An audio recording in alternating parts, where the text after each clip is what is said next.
Good morning, Year 5. Welcome to your English lesson.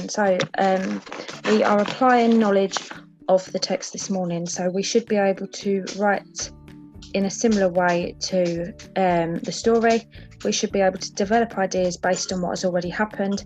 And we should be able to explain why we have chosen the next part in the way that we have.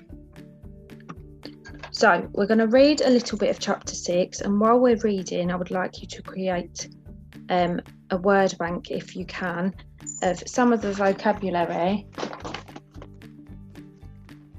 that the author uses that we deem as good vocabulary. So you're creating your own word bank. Okay, we've only got a little bit to read, and later on you can go and listen to chapter 6. In its full glory. So, part of chapter 6, Into the Forest. "I wish the Macready would hurry up and take all these people away," said Susan presently. "I'm getting horribly cramped." "And what a filthy smell of camphor," said Edmund. "I expect the pockets of these coats are full of it," said Susan. "To keep away the moths. There's something sticking into my back," said Peter. "And isn't it cold?" said Susan. "Now that you mention it." Go away, Coda. Come on. Coda.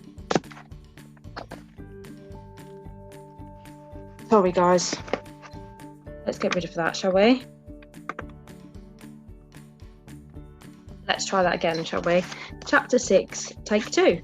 "So, I wish the Macready would hurry up and take all these people away," said Susan presently. "I'm getting horribly cramped." "And what a filthy smell of camphor," said Edmund. "I expect the pockets of these coats are full of it," said Susan, "to keep away the moths." "There's something sticking into my back," said Peter. "And isn't it cold?" said Susan. "Now that you mention it, it is cold," said Peter. And hang it all, it's wet too. What's the matter with this place? I'm sitting on something wet. It's getting wetter every minute." He struggled to his feet. "Let's get out," said Edmund. "They've gone." Oh, said Susan suddenly. And everyone asked her what's the matter. "I'm sitting against a tree," said Susan. "And look, it's getting light over there." "By Jove, you're right," said Peter. "And look there, and there. It's trees all around, and this wet stuff is snow. Why, I do believe we've got into to Lucy's wood after all." And now there was no mistaking it. All 4 children stood blinking in the daylight of a winter day. Behind them were coats hanging on pegs. In front of them were snow-covered trees. Peter turned at once to Lucy. "I apologise for not believing you," he said. "I'm sorry. Will you shake hands?" "Of course," said Lucy, and did. "And now," said Susan, "what do we do next?" And that's where we're going to stop for now. So you can read the rest of chapter 6, listen to the rest of chapter 6 after you've done your main task. But for now, that's the only part that we need to know about. So hopefully you've created a little bit of a word bank. If you haven't, you can add to it later. But what do we already know about the story? What has happened? Absolutely. We know that Lucy visited the wood. We know that she met the fawn. We know that she went for tea.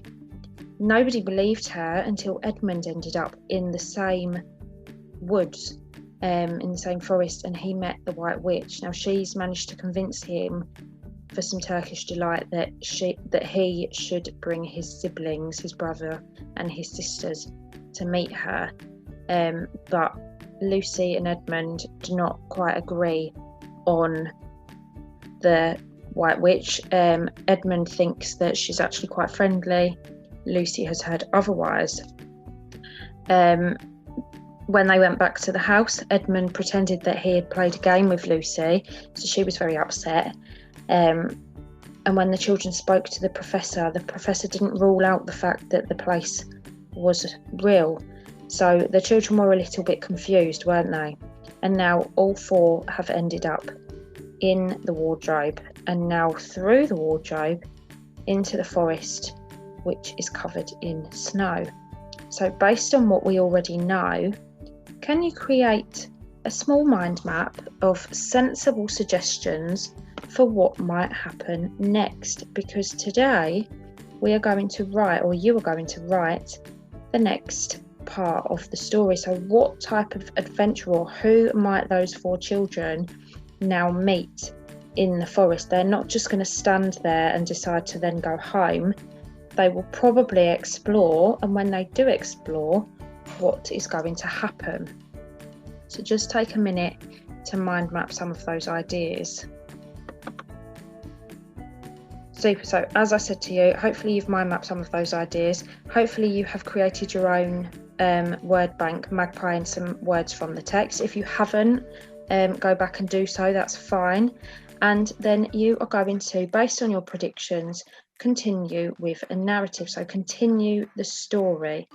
Okay, so we need to try and make sure that when we continue with our story, that we are writing in the same style as the author. So if you need to rewind the video and listen to that part again, then feel free to.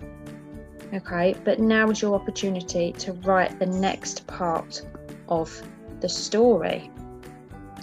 Okay, and again, when you have finished writing, come back and we will talk about the next part. So you can finish your story, listen to chapter 6, and then come back. Super, welcome back. Hopefully you've listened to chapter 6. Were you correct in your prediction? I'd be interested to find out. How does your writing compare to the author's writing technique? Is there anything that you might need to now go back and change to make sure that it reads in a similar style? I don't want you to change your predictions. Your prediction is your prediction, and that's okay. We can always have an alternate ending. That's not a problem. Can you have you used a similar writing style?